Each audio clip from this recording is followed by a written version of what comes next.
everybody. Welcome into Cover 4 Live. My name is Brandon Adams, and glad to have the rest of the Dog Nation team with us here today. Mike Griffith, Jeff Sintel, Connor Riley.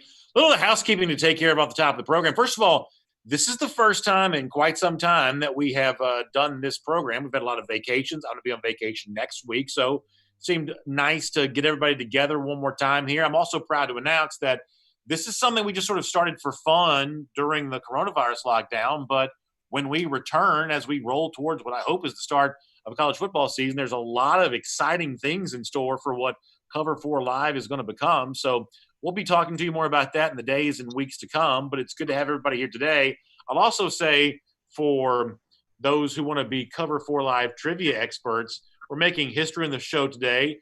First time ever I've done the show from the friendly confines of our Dog Nation studio. You may be able to see that behind me.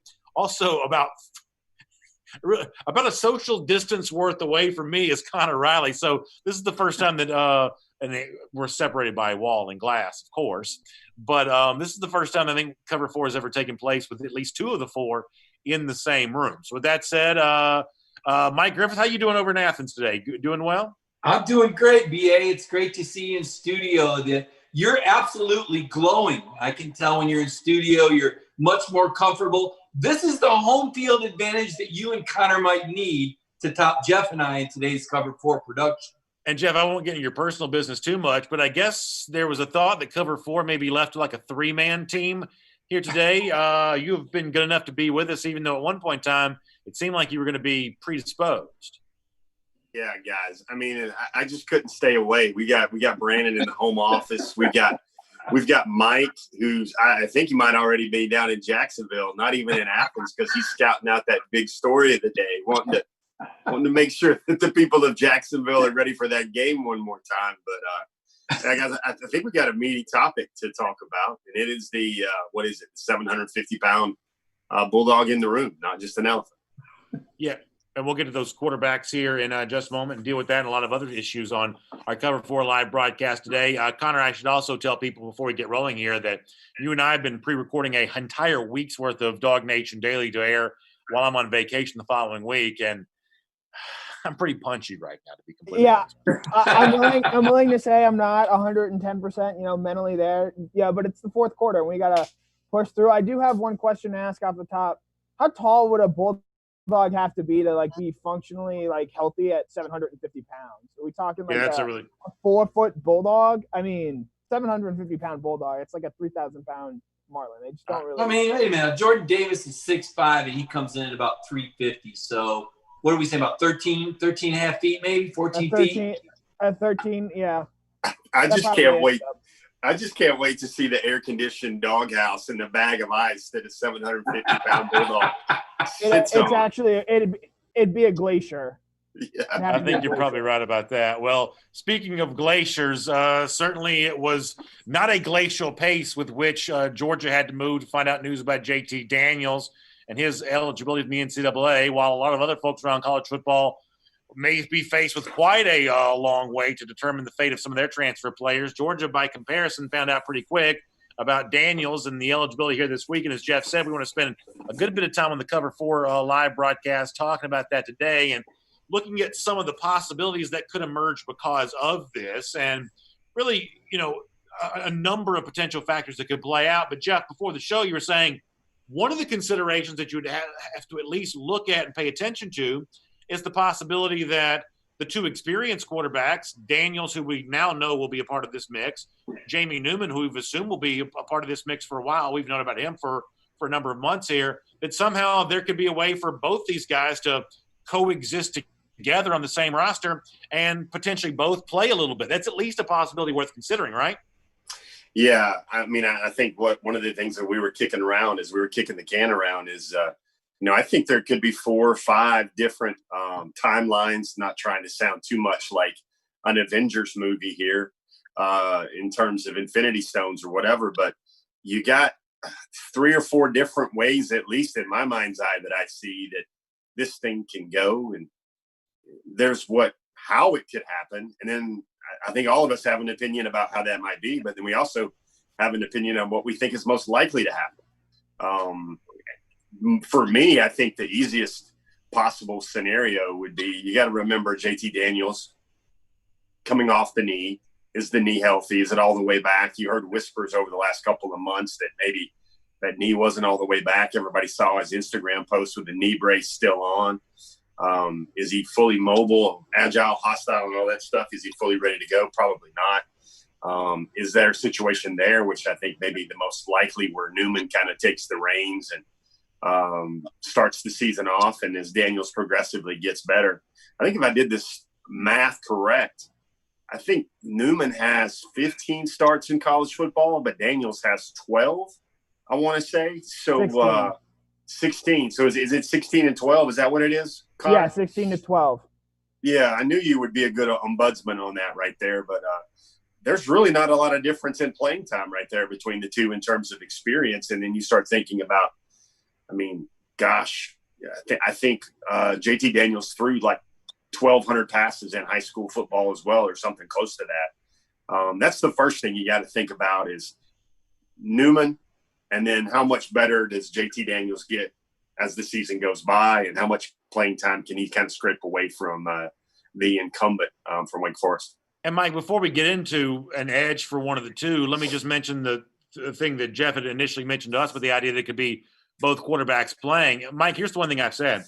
Other than the Alabama game, the Auburn game, the Florida game, games that we currently think that Georgia's going to be playing, other than those games, I think the stakes are actually fairly low about what quarterback you play. I think that given what I think I know about Newman, given what I think I know about Daniels, even if they're within the range of likely outcomes for them, for most of the opponents that Georgia's currently scheduled to play, I can see Georgia beating them with either Daniels or Newman. For the other three games I mentioned, you probably need to know your best quarterback there for those three opponents. But the one point I've tried to harp on a good bit lately is this doesn't have to be a high-stakes situation, because it's not like Georgia is expected to play a razor-thin game every single Saturday. No, and then the question becomes is, how many reps do these quarterbacks need with the receivers? Because, with the limited preparation time, BA, and, it's not like Jamie Newman had any experience last year, or JT Daniels, or really even Dwan Mathis, because he wasn't, really running the scout team till November and was really not working with the first team till bowl preparation. Sometimes you want to play those guys and be throwing them in the third and fourth quarter just to get that timing down and just to find your rhythm. And yes, you're going to work on some things in practice against that number one defense, but you might have to wait till the regular season to have a whole lot of success, because, this Georgia defense is so good. So while I think your point is certainly salient that you won't necessarily need these guys to win, there's some argument to be made for leaving these guys in there and letting them run the offense, get experience, and get more comfortable and get their timing down. Before we talk about who can beat out whom between Daniels and Newman, Connor, let me give you a chance to address that very point. Is there a way to easily play both these guys substantial amounts of snaps during this season? Yeah, sure. You alternate drives or you alternate quarters, but I don't think that's the best functional way of finding out and developing a rhythm and figuring out who your guy is. I will say we've reached the point of the show where I need to bring up that Mike Griffith has cursed the Georgia quarterback position for 2020, and he has said that Georgia will play two quarterbacks during this season. That was before JT Daniels was deemed eligible, so that's a really great prediction, I think, by Mr. Griffith there. But I do think we're going to probably see at some point early on, depending on what the schedule looks like, that Georgia will play both Daniels and Newman significant reps, and it wouldn't surprise me all that much to see that even theoretically into the Alabama game where, if you like Daniels and what he's brought as a passer, because I don't expect him to be the athlete or runner that Jamie Newman is, I think you can put in plays and put in, maybe even more different than the Justin Fields scenario in 2018. Leave him in for full drives to where he is able to work as both a rusher and as a passer to add potentially another dynamic element to the Georgia offense. Travis McCullough already weighing in on Facebook. He says that Newman's got to be the starter. So let's move on to that portion of the conversation, and let's spend some time debating these two potential outcomes. Newman wins the job, and he is the starter, and JT Daniels is a traditional backup, or somehow, some way, Newman, who kind of would seem first bad at this because of the fact he's been here longer, somehow that doesn't come to pass for him, and JT Daniels eventually emerges as the starter, something you would expect a former five-star quarterback, at least in a lot of people's eyes, you'd expect he might eventually do. Maybe he beats out Newman to get there. Mike, I'll start with you. Make the case for either Newman beating out Daniels, becoming the starter, or Daniels beating out Newman and becoming the starter. Okay, well, Jamie Newman, the case is that he's a true dual threat quarterback. And, if the SEC, there's a lot of ifs and contingencies. So I'll try not to be too complicated. But I know yesterday Greg Sankey said that they're still hoping for a full season. So let's just say that's the scenario.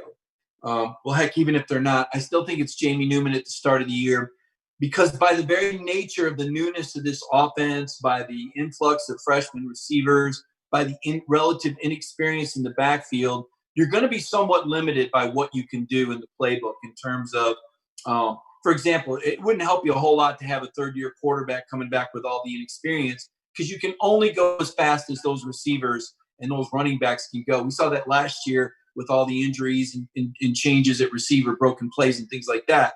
So because you're going to run a more simple, more limited playbook from the onset, you want a quarterback that's more of a playmaker like Jamie Newman or like Justin Fields would have been. Ohio State last year didn't have to be real complex when you've got a true dual threat quarterback that can actually run an RPO and is a threat to run.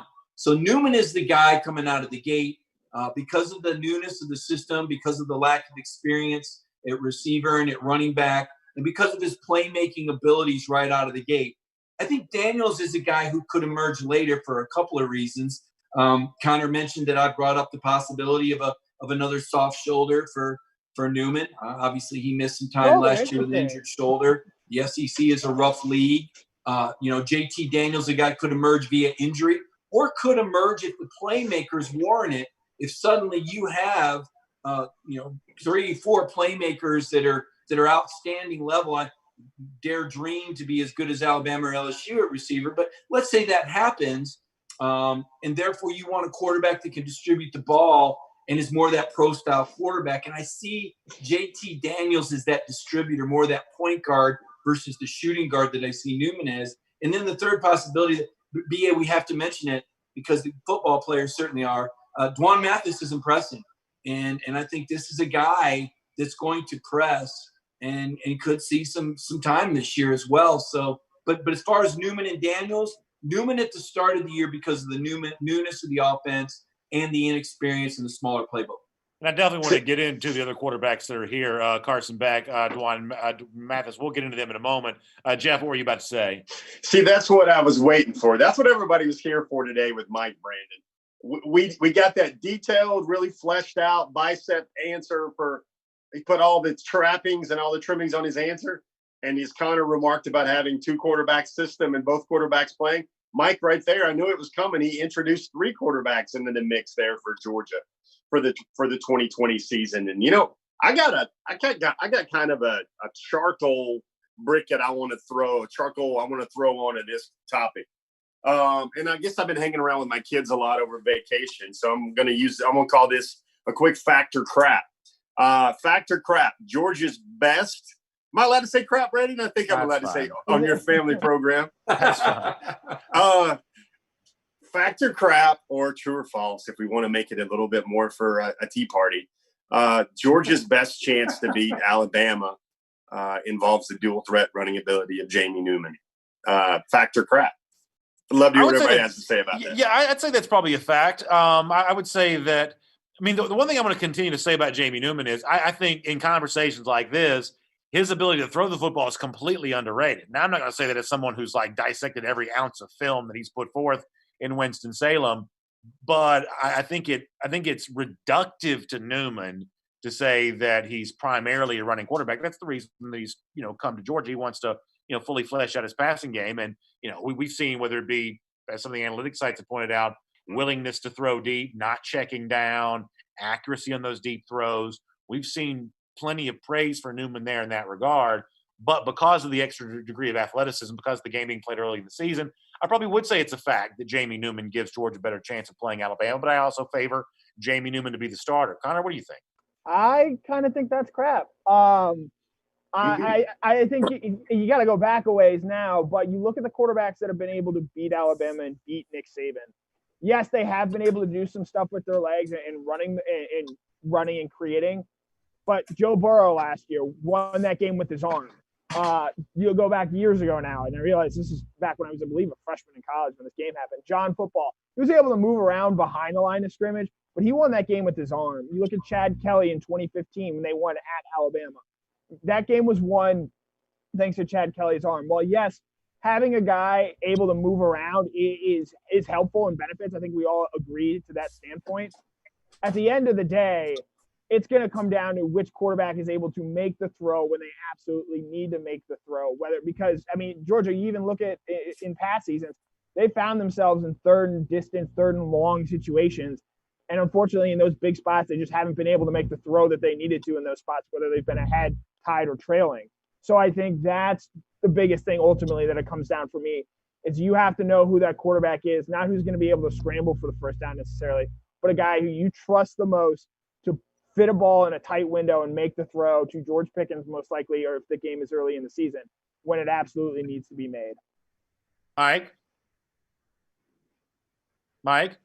Yeah. What do you think? Well, I appreciate the spirit of Connor's comments, but the mobility of those quarterbacks is what gives them the opportunity to use their arm. I mean, if you have a stationary quarterback and you have the talent that Alabama has produced at pass rush positions and on the defensive line traditionally, there's a chance your quarterback doesn't even get through the game. So I think that the threat of a run, even if it's not the run that actually beats you, Joe Burrow, for all of his passing talents, part of the reason he's not going to be as successful in the NFL is he's not going to be able to escape the same way that he was against Georgia. I mean, think back to the game in the SEC title game when, there were times Georgia had him trapped behind the line and he had enough escapability. Well, now all of a sudden, all those players are going to be fast and big. And, oh, by the way, his receivers aren't going to be running open anymore. So I think it's more complex than to say the arm. I think the mobility of a quarterback definitely helps against Nick Saban offense and that they do like to apply pressure.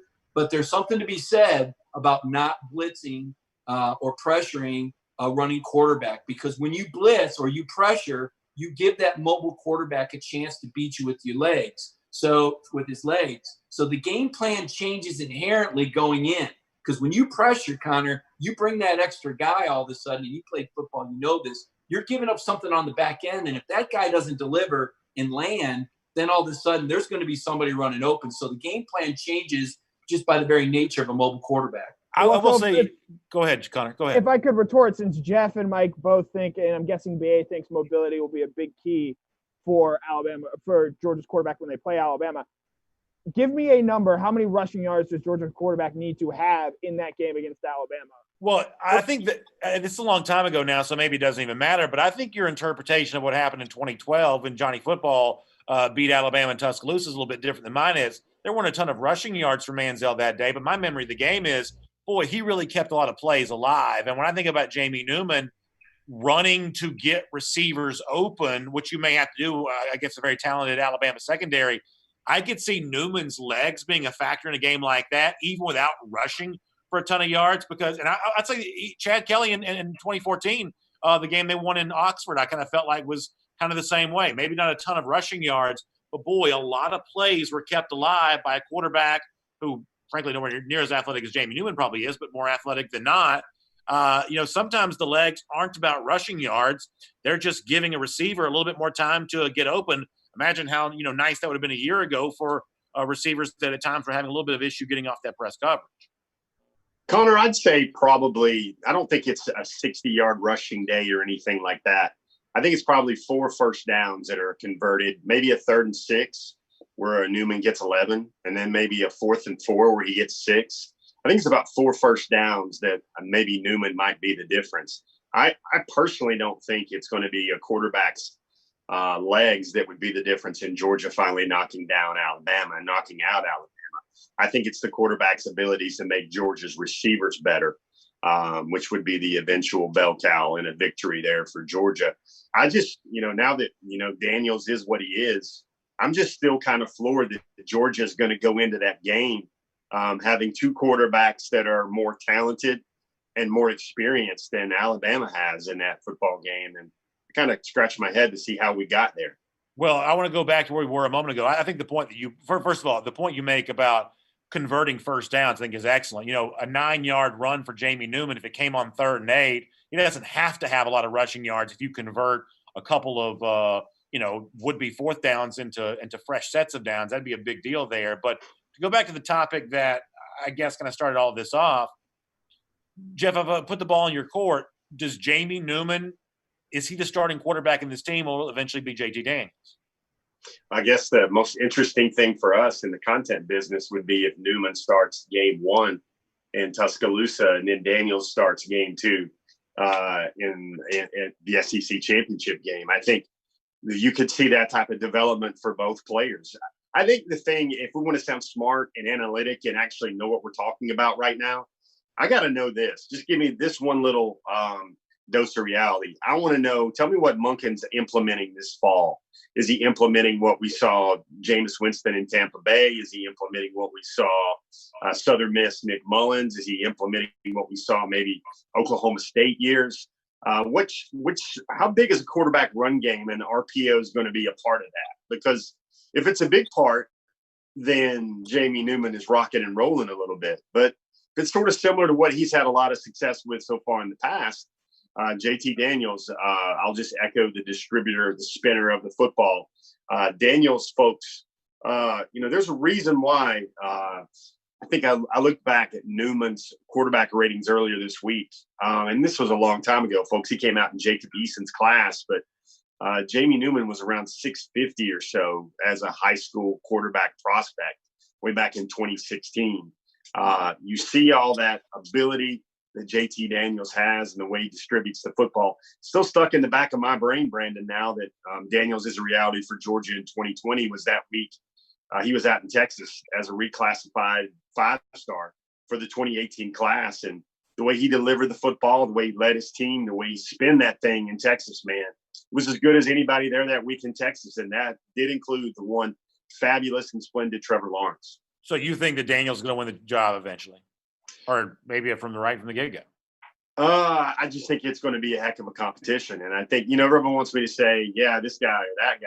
I just need to know what sort of element Georgia's going to incorporate the run game. Maybe they have the run game for just those games against Alabama where they have to dial up a little bit more.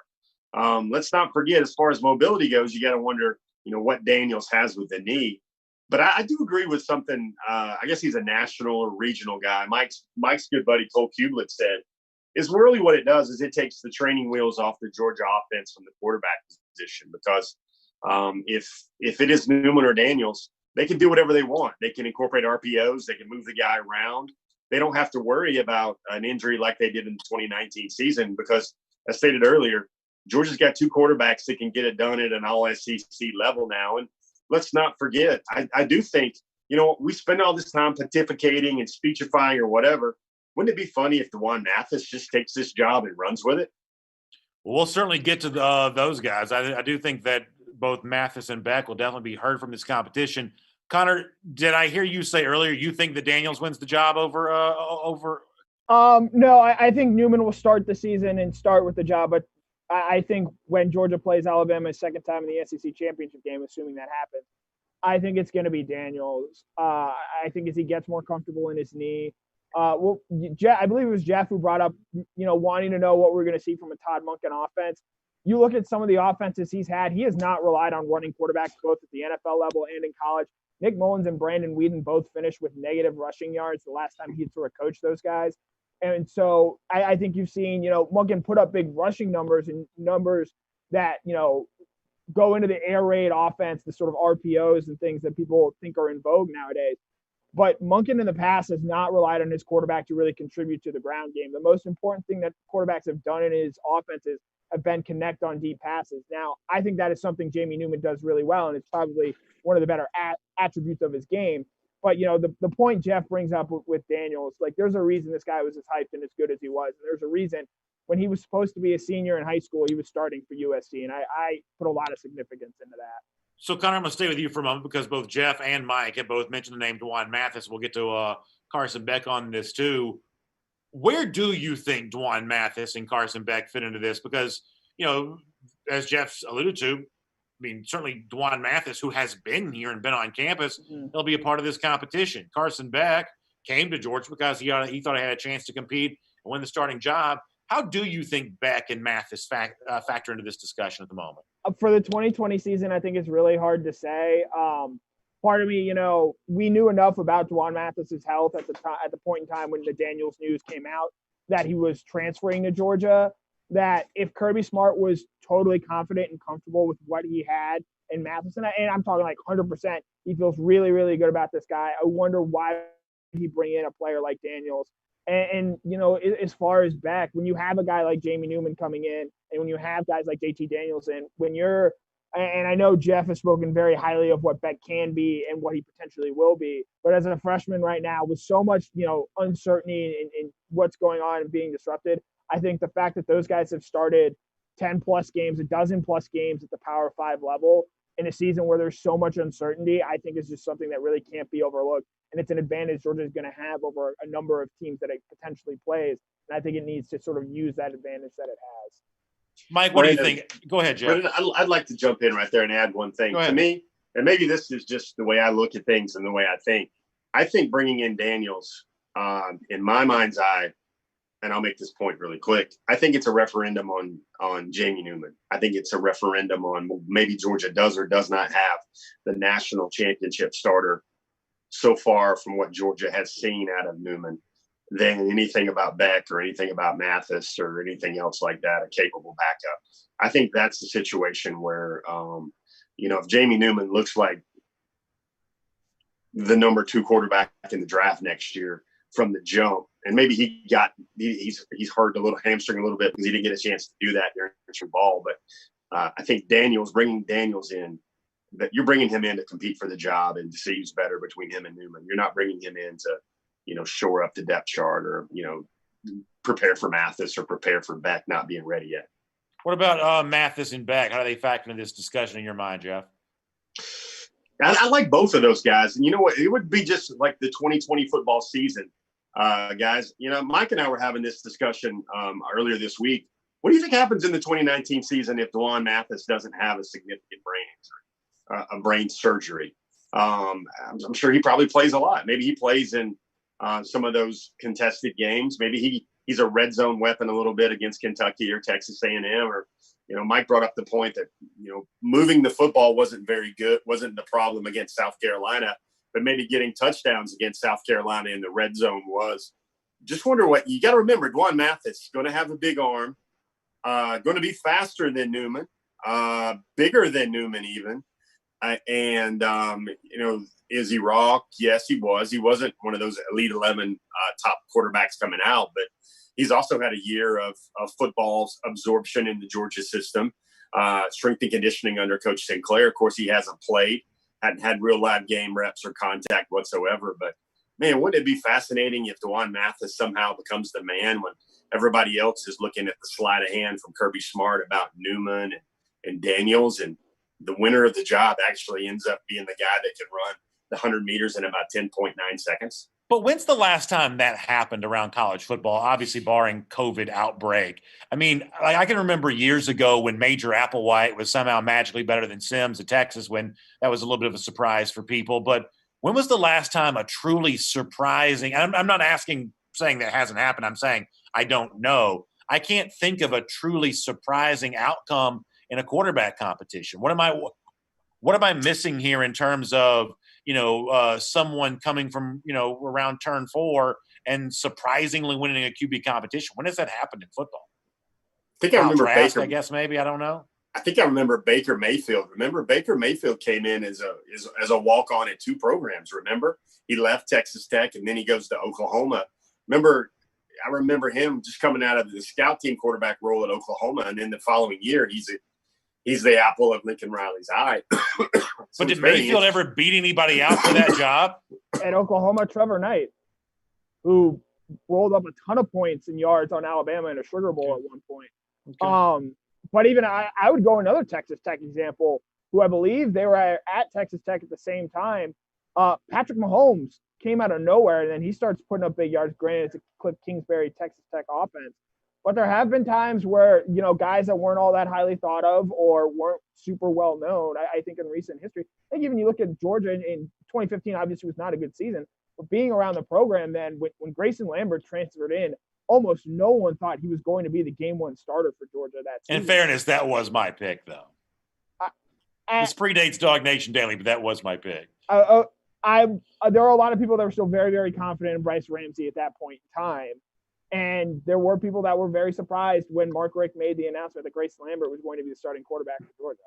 So, Jeff, let me bring you back in this, and I'll get Mike to comment on this too. You know, the idea that somehow Jamie Newman's going to get displaced by not one but two quarterbacks in this roster, you mentioned both Daniels and potentially Mathis, that seems just unlikely to me, and I hate to be inside baseball here, but the other day when Georgia had a meeting with boosters, it made Jamie Newman available to those boosters. That's not the kind of thing that Kirby Smart would typically do for a quarterback that didn't have some faith and trust in. These are financial contributors to the program. It would seem like you'd want to put your best face forward with them. Newman was one of the guys that did that. I don't want to read too much into that, but I also want to pretend like it's nothing either that, Jamie Newman has been tabbed as a spokesman for Georgia during this offseason. Doesn't mean that JT Daniels can't beat him out, but it seems hard for me to believe that two different quarterbacks in this roster would beat him out. Let me see. So who else was in that meeting with the power brokers of the Bulldog clubs? Was that Jamari Salyer as well? Jamie Newman? And Richard LeCount. And Richard LeCount. So first of all, the thing that runs through my mind, Brandon, is I can't believe Kirby Smart putting anybody in front of the populace to represent the program when he has zero. As far as I know, he's never seen Jamie Newman throw a football on a practice field. Sure. So I just think that there must be some level of trust, given the fact that he's been chosen to be a spokesman at least this far into the offseason. Mike, where do you come in on this? What do you think Mathis factors into this discussion? Yeah, well, I said on our first cover the day that the JT Daniels buzz was going, that he was being brought in to compete. And I know a lot of wisdom was that it was for next year, but it was hard to believe a guy would travel across the country if he didn't know he was going to get eligible. So that's kind of gone according to plan, and that's kind of why I predicted more than one quarterback would play. The Dwan Mathis has kind of emerged of late, BA. I had heard that Dwan was throwing the ball better than anybody in those voluntary workouts in January and February. Obviously, there was no official 7-on-7. Kirby said they were able to do some throwing, but I'd heard Dwan had been the most accurate quarterback, and I didn't make a whole lot out of it because Jamie Newman's a new guy, and he's getting used to these receivers a little bit. And, Carson Beck's just graduated high school early, so no expectations there. But I'm continuing to hear it. I keep hearing that Dwan Mathis is really impressing his teammates, and not hearing it from the Mathis camp, hearing it from other people on the team. And so that lends credence that he's won his teammates over. And obviously he's a special story.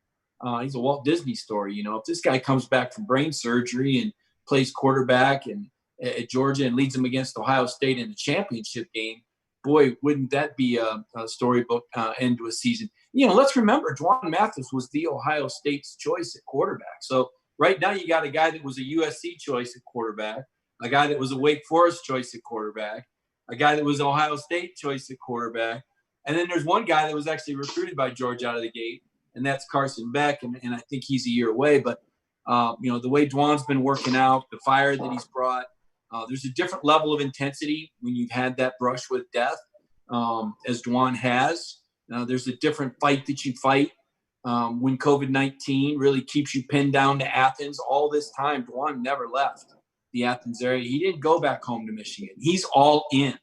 And there was a lot of pain last year. There was a lot of sacrifice, not getting to travel, not getting to play. I mean, this was great pain for a great quarterback from that Detroit metro area who'd always been the man. And at Georgia, they don't even know his name because they follow recruiting so much. And he wasn't recruiting long enough to be a part of Centel's Intel and get those great write-ups that Jeff does and the great pictures and visuals on Dog Nation that makes everybody believe the next recruit's a Hall of Famer. He just kind of slipped in quietly. And so he's never really had the fanfare. He's driven by that. So to me, he's the Cinderella story. I do think Newman is the man, 6'4", 230, 22, 23 years old, his chance on the big stage. He's got to show what he's all about. He gets to compete in the SEC. He says he wants that pressure. I say be careful what you wish for. It'll be interesting. I think Newman is a kind of a boom or bust thing. It's either going to work or it doesn't. And if it doesn't, Kirby's not going to hesitate. Daniels is a pro, a polished player. He's been in the spotlight. He's comfortable in it. He was a chosen one in Southern California. A lot of people believed he was going to be the next great Trojan quarterback, and he might have if not for that knee injury. So pretty interesting to me as far as the potential storylines. And let's go to Connor and have Connor tell us, Connor, how Stetson Bennett can get in the race. I don't want to put any boxes on this team, so I'm not going to. I will say this, though. At one point in time, Bennett was very popular with his own teammates as well, much the same way some of these Georgia quarterbacks seem to be right now. I'll leave cursing the Georgia quarterback room to Mike. I'll leave that up to him. All right, I want to talk about Carson Beck because we haven't talked to him about him yet. But let me just give one thing across the board to everybody, and I'll go Connor, Mike, then Jeff. And I mean this not as a sarcastic question. Is JT Daniels a more proven college quarterback than Jamie Newman? I don't think so. I'm going to say, Jeff, I'll go first. I don't think so. And part of it's not his fault. I think Newman and Daniels are both kind of suffering of the same, I don't know if I'd call it problem, but, that Southern Cal offense his true freshman year was an abomination. It was a train wreck. And as much as I love T. Martin as a guy I've covered and stayed in touch with, that offense was not good. And that's a big reason why JT Daniels isn't at Tennessee right now. I don't think it was all T's fault. In fact, I know it wasn't. I know that there was a lot of meddling and other things going on. I'll just say that. But the bottom line is he was in an offense that was not constructed very consistently. Whereas Jamie Newman came up from a very unique offense. And, Dave, when you're at Wake Forest, you do what you've got to do to win football games. And, it was to walk up to the line in slow motion and then play fastball. It looked like something out of the backyard that, we might have played in college in Air Force football or something. It was a gadget offense. So it's a chance for Daniels to be in, I think, a very prolific plan with great talent around him. And it's a chance for Newman to show that he can play in, a little bit more of a pro-style offense and enhance his draft status. Yeah, I just think this idea that somehow Daniels has proven more than Newman has because he, wore a more famous helmet. I'm not quite sure. Jeff, what do you think?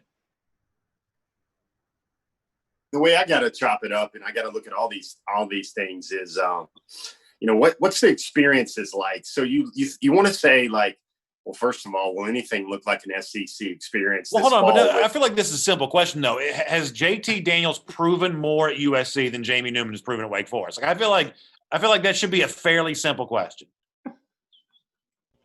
Okay, so my fairly simple answer, and I'll give it to you robust, Brandon. I think JT Daniels has shown more in college football than Jamie Newman. I think when you face a Notre Dame as a true freshman, I think when you face teams like Oregon, you face teams like Stanford, you face that week in and week out as a true freshman. Now, he was the age to be a college freshman when he was, even though that he should have been his senior year according to his varsity high school timelines. For me, I think the crucible, the pressure, the pageantry, I think JT Daniels has seen more big boy, nervy knee type moments in college football than Jamie Newman. But he didn't really play that well, though. Connor, go ahead. To piggyback off Jeff's point, the culture that JT Daniels experienced at USC is a lot closer to the experience he's going to have at Georgia if he is the starting quarterback compared to, I think, what Jamie Newman went through at Wake Forest. And I do think that matters. I'd actually make the argument that being the quarterback at USC is a more pressure-filled job than being the quarterback at Georgia. So wait a minute. Did they play for championships out there at USC? Did I miss something? They are. USC's won a Rose Bowl in the last 5 years. Okay. There's a lot of pressure on the quarterbacks out there at USC. Would you disagree? I would say there's more pressure on being the Georgia quarterback because you're essentially more famous than the governor. I don't know about these days, but I think Jake Fromm was living in quite a fishbowl. I think that's part of the reason why Jake left. Sam Darnold was more famous than Jared Goff was when they were both in Los Angeles at that point in time. I think it's an interesting point. Yeah, it's a good point. I don't think that USC of late has dealt with the same amount of pressure that the Georgia quarterbacks have laid. I think Georgia's been on a different level since that 2017 championship game appearance. That's the new standard here now. Out there at USC, it looks like the coach is just trying to keep his job, and half their stadium is empty for half their games. Whereas at Georgia, if Jake Fromm sneezes the wrong way, Georgia Stadium may be half empty this year. Yeah, more than half empty. It's a good point. I think Jake so, Fromm was more highly scrutinized than any quarterback I've seen in the SEC, probably since Peyton Manning. Yeah, I think it's a good argument. One thing you can't forget, guys, let's go through the Newman data sheet resume. 2016 was in a quarterback competition, didn't win the competition. 2017 was in a quarterback competition, did not win the quarterback competition. 2018 was in a quarterback competition, did not win the quarterback competition at the beginning of the year, was beaten out by a true freshman. When you think about ups and downs in college football and you want to start comparing JT Daniels' first year of college football and how he played that first year at USC, you got to remember the timeline for Jamie Newman as well. All right, Jeff, let me stay with you for a moment. We haven't talked about Carson Beck. You probably know Beck better than anyone because of how deeply you've covered him. Where does Carson Beck fit into all of this? So with Carson's kind of like, what is your ideal Georgia quarterback? Does everybody want to have the processing ability and the cognitive ability of a Jake Fromm, the trust that the coaching staff want of a kid to know the X's and O's and everything backwards and forwards? Do you want a little bit of that wiggle like Joe Burrow has in terms of extending plays? You want a big plus arm, the type of arm where everybody will look at the Georgia quarterback and they won't make snide or snarky comments about throwing the ball over the middle or throwing the out route or throwing the ball to the tight end. Well, Carson Beck's going to check all those boxes. He's even played in as big a high school football as you can imagine. He was the quarterback of the 8A state champions in Florida. I still keep coming back to what his high school offensive coordinator told me, guys. And this was a guy that was from a multi-generation Georgia family where a couple of former Bulldogs were in his family, grandfather, great-grandfather. He told me, Carson Beck, he's like, dude, I know this is building up this kid to be the world here. But he said Carson Beck was Jake Fromm's brain with Matthew Stafford's arm. You think about all those things and you think about, okay, he's going to know where to go with the football. He's going to get rid of it fast. He's going to have RPMs on the ball. He's not going to be a statue in the pocket because he can move around. And I think what everybody wants to see in their ideal Georgia quarterback, Carson Beck's going to check a lot of those boxes. Connor, what about you? What do you think that Beck fits into all this? One, I'll say it's a little unfair to compare Carson Beck's arm to that of Matthew Stafford. Stafford has one of the best pure in terms of RPMs, to use Jeff's term there, arms in the sport, quite frankly. But again, he's a freshman walking into a completely new offense, a completely new situation to him where there are guys ahead of him on the roster that have experience at the Power 5 level. And having that be the case, I do think it might be a little bit more difficult than even in Daniel's situation where he was replacing Sam Darnold and the guys he was competing against didn't have that level of experience that Daniels and Newman did. Whereas if that were the case, I don't know if JT Daniels starts that first year at USC. So and very rarely do we see true freshmen come in right away and start. Trevor Lawrence didn't do that at Clemson. I don't know if Bryce Young is going to do that at Alabama this year.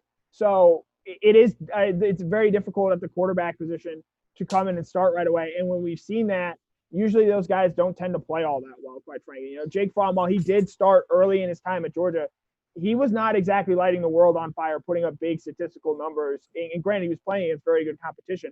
That's part of the learning curve that comes with it. Mike, how about you on Carson Beck?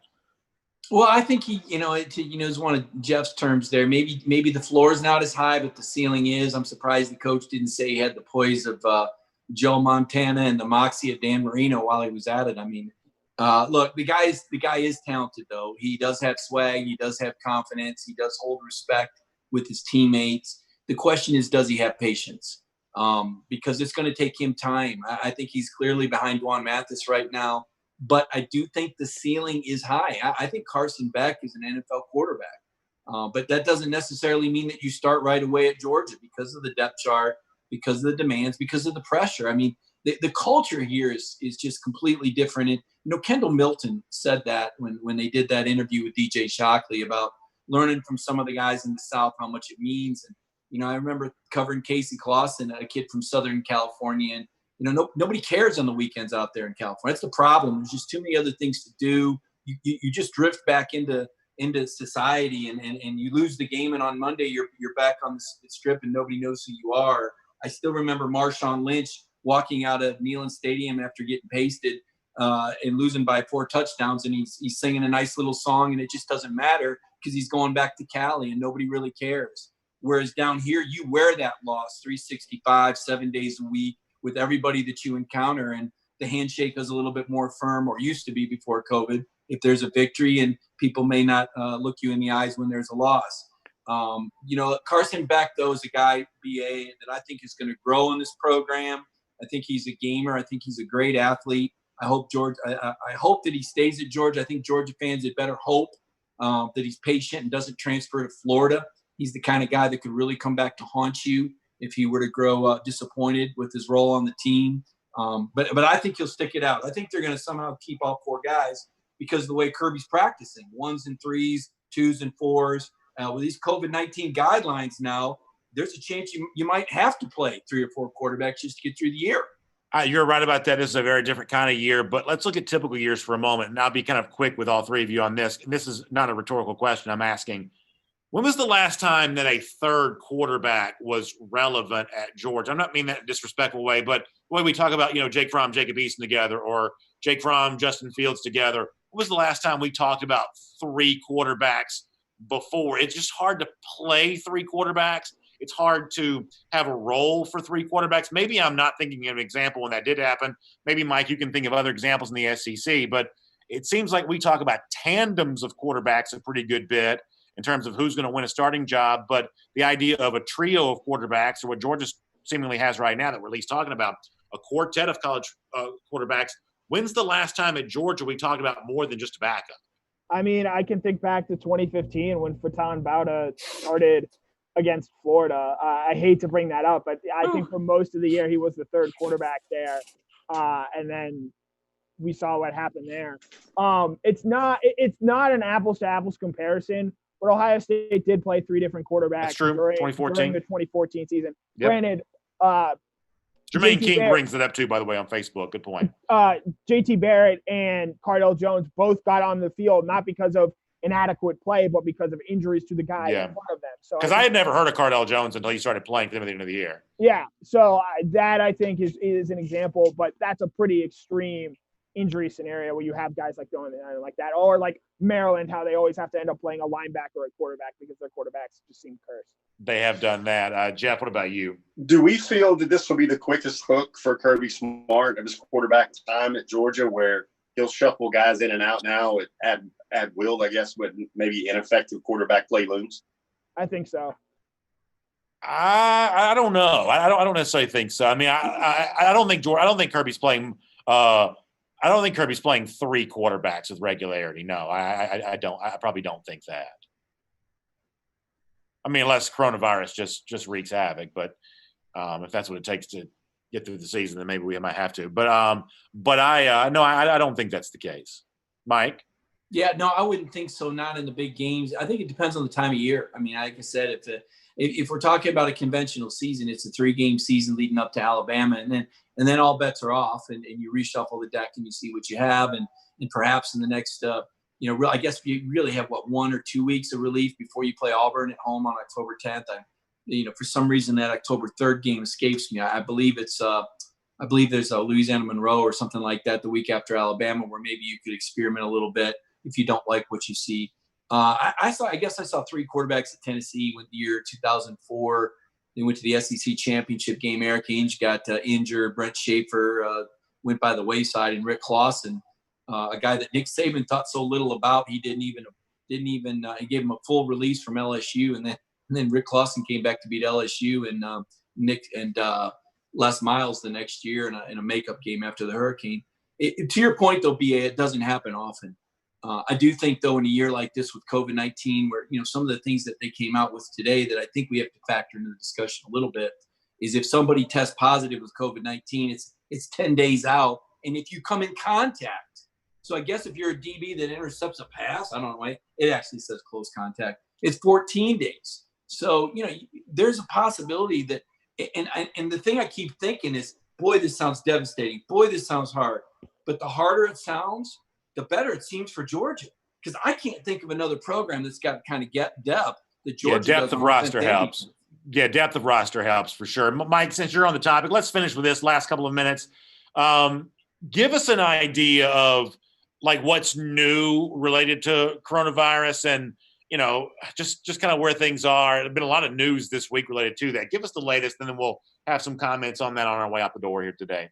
Yeah, Sports Illustrated's Ross Dellinger has gotten some good leaks, and apparently there will soon be an announcement of some uniformity with the COVID-19 testing and policies that are in place across the Power 5 conferences. This is something that was missing last week when the Big Ten and the Pac-12 kind of broadsided the rest of college football and made the surprise announcement that they were going to play conference games only. One of the reasons they cited for that was there was a lack of uniformity in testing. And I feel like this is a step that will make that happen. I know Group of Five is going to have their own policies in place, but so that's one. Two is the flexibility in the scheduling. And one of Greg Sankey's answers for that last night was moving the SEC championship game back maybe a few weeks, because then you have some flexibility in season to move some games around. So there's a lot of things on the table. Sankey talked about spring football, why he's not a big fan of that. Obviously, that would have a great effect on Georgia. You'd have a lot of these potential draft picks that would, suddenly say, you know what, I'm not playing. I think Jamie Newman would be one of those guys that say, I'm not playing spring football. And then we could have a whole other cover four on what that does to the quarterback picture. Suddenly, maybe Tennessee's the favorite because Jarrett Garantano needs every snap he can get just to get to the CFL, much the NFL. It would completely change the league's dynamics if you think about it, if there was spring football. But those are things that are being discussed. But the big thing, BA, to reiterate, is the uniformity of the protocol, the testing. If someone tests positive, 10 days sequestered. If you're close to somebody that tests positive, 14-day automatic sequestering, and then the potential for the SEC championship game to be moved. Those were the things that I found. And also Sankey talking about the interpretation of the numbers.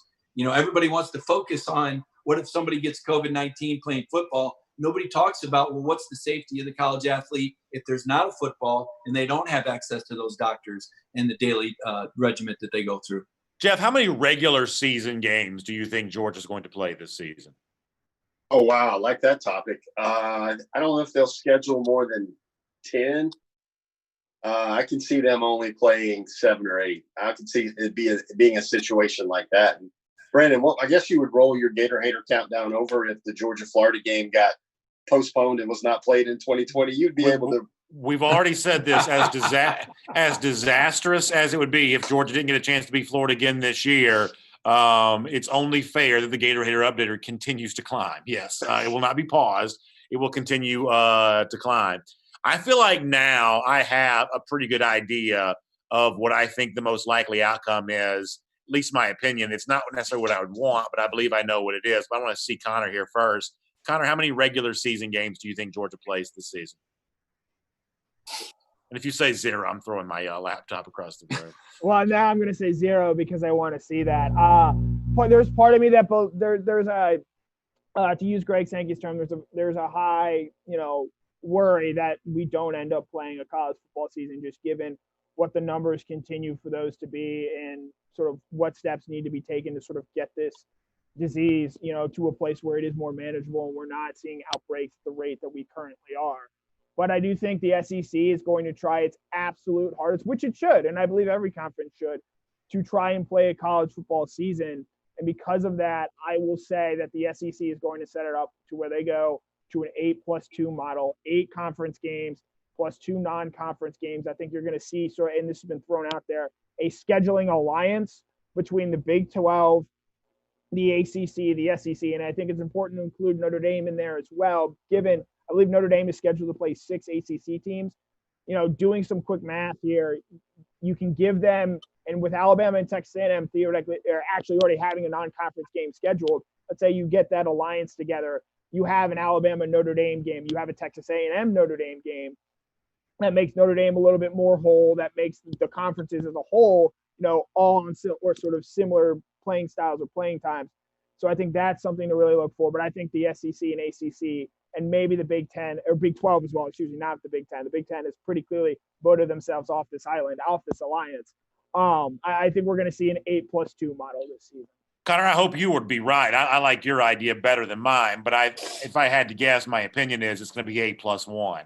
They'll play the conference games. As Sports Illustrated reported, there's no appetite for playing more than 8 SEC games. And I think it's going to be challenging to get enough people to agree on scheduling another Power 5 opponent for a 10th game.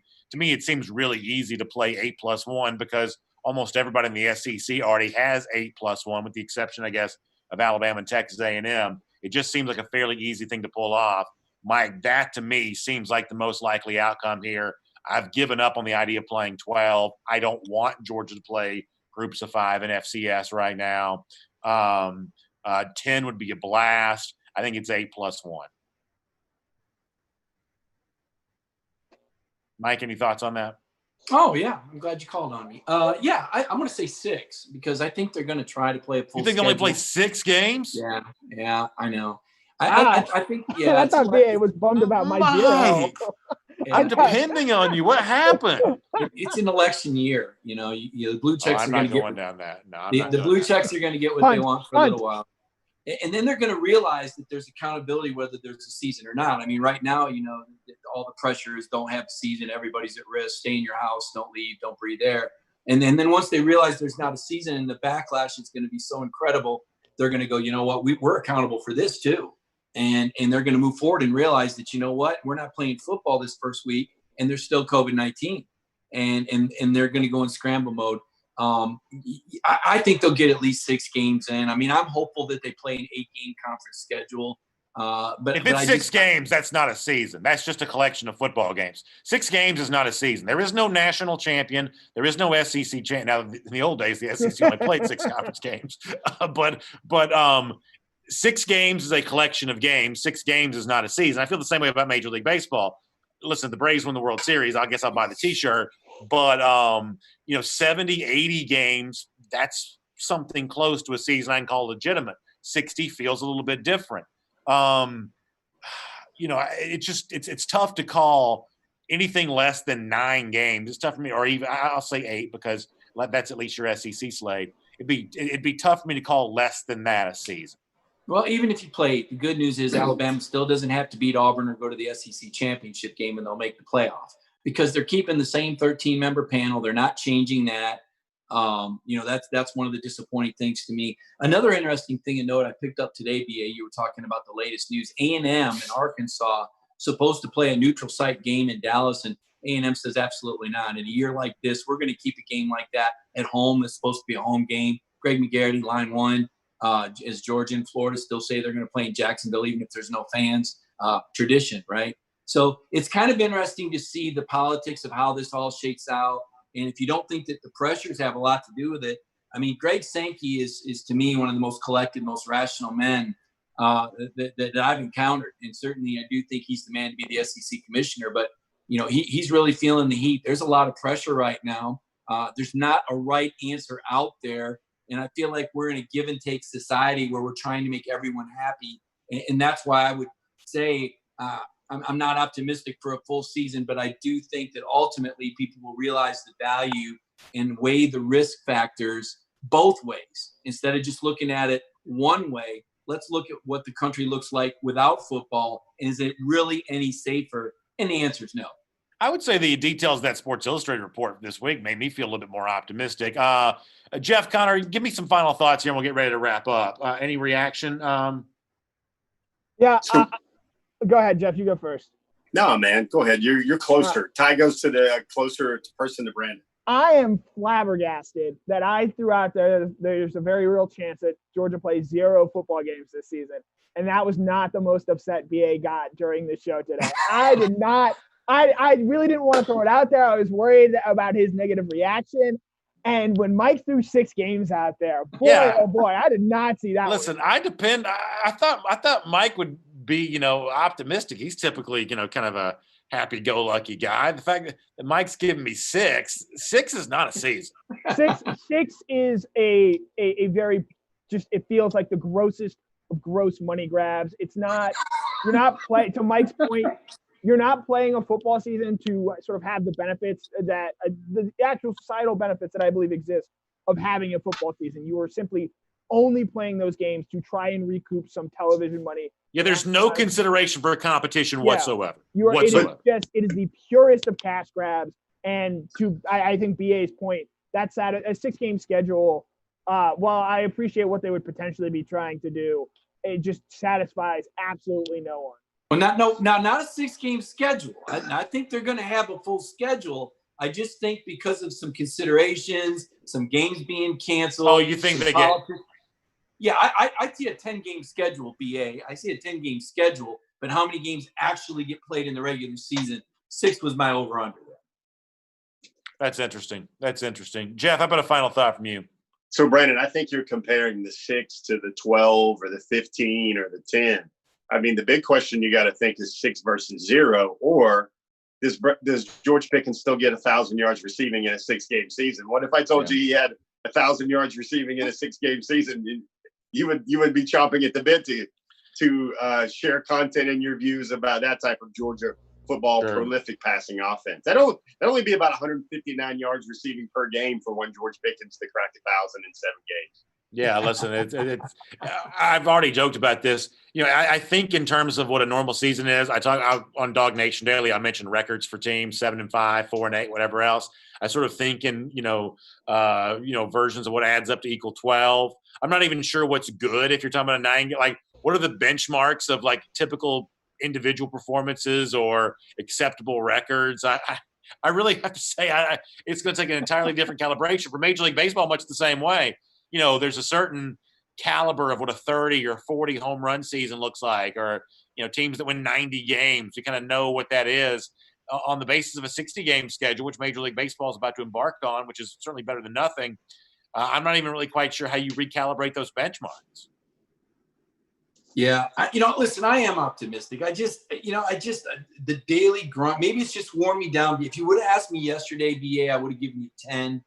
But I just feel like there's going to be some allowance for the whining and the complaining and the woes me crowd that just rains down on us on Twitter every single day. Every glass is half full. Maybe they've gotten to me. I'm gonna ask that you guys give me a pass on that answer. That's my absolute minimum, though. I think our society is going to stand up and demand at least those 6 games. And if the season's delayed, Sankey's going to see a backlash that he's never seen before. He's going to wish he was out at USC in Southern California. Well, I will say, and I'll make this my final thought, that obviously the virus is a very serious thing, and the people who have pointed that out, I think, are justified in taking it seriously. And yet, if football deserves to be played, there's probably going to have to be some sort of argument made at some point in time as to why it should take place, why it's safe to take place. We've seen some people step up and advocate for college football recently, or maybe within the SEC kind of advocating for why this league is actually maybe getting it right in terms of how it's taking care of its players. If that's true, people are going to have to be willing to step up and say that and deal with the backlash that's going to come, because not everyone's going to agree. The good news is not everyone has to agree, but college football will not happen unless someone steps up and makes a case as to why it should. Anybody else got anything they want to say before we go here? Sounds like no. All right, good stuff. Go ahead, Connor. I would just say, as someone who has a sister who's currently in Athens and on a college campus and pretty frequently having her friends test positive for COVID-19, this disease is very real, and the scares that you have with this, they are significant. And I don't think anyone's denying that. I would just say, let's not necessarily go ahead and straight up put football in front of the health of all of these people. Over 130,000 people have died from this, and that's a very significant number. And I would just, while yes, football is important, I think we have to continue to sort of do the things we need to, socially distance, wash your hands, wear a mask when you can, to continue to try and combat this disease. Because what Greg Sankey has said, and what the NCAA, Mark Emmert, and I know the NCAA is an absolute joke, especially when it has come to planning for a college football season, but for a college football season to happen, the numbers, bottom line, just have to get better than where they are right now. All right, Connor Riley, Jeff Sintel, Mike Griffith, Cover 4 Live. I'll be on vacation next week, but a lot of exciting things on the way for this show, and what I think is still going to be a very exciting college football season too. And I'm looking forward to talking a lot about that. I'll also see tomorrow morning, Dog Nation Daily, presented by Kroger. Jeff Sintel talks some recruiting with us there. Mike, of course, got you covered for a lot on DogNation.com. Connor Riley, very much the same way. Everybody have a good afternoon, good evening, We'll see you soon here on another edition of Cover 4 Live. Talk to you then, everybody.